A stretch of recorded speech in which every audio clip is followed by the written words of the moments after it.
ডিম ওই করবেন? না না এটা ডিম নাই তো ডিম নেই স্যার। তো এগুলো কি করবেন? এই যে যেগুলো খেয়ে ফেলছে, ধরেন তো একটা ধরেন মাছ ভালো আছে কিনা, স্যার মাছ ভালো নষ্ট হয়েছে গেছে কিনা বুঝবো স্যার, কিভাবে? এই দেখেন ওইটা না, আমার পুরো যেটা খাইছে বেশি সেটা দেখা। এই দেখেন একবার পুরো তাজা মাছ, এই দেখছেন স্যার, মাছ ভালো।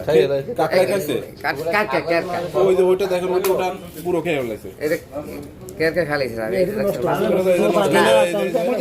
হ্যাঁ, এই ধরে দেন না, এটা নষ্ট আপনি বলেন। এইটা নষ্ট না, আমরা ধরে দেন মাছটা ধরে লয় দেন। এটা করেন না আপনি, এটা কারণ বড় দিন তো সাপ হইতে হইবই।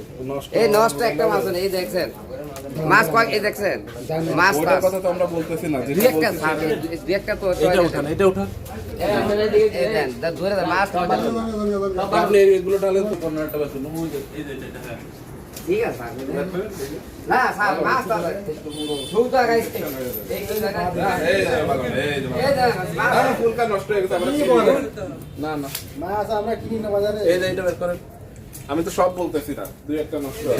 দুই সেটা এগুলো লবণ দিয়ে আবার বিক্রি করবেন। এই যে- না স্যার এই লঙ্কা এই যে ওই যে নষ্ট। এই ফুলকা কান দেখলেন তো? স্যার এই কান মান সব ইয়া খাইছে এই কথা বলা। এগুলো দিয়ে যাবেন।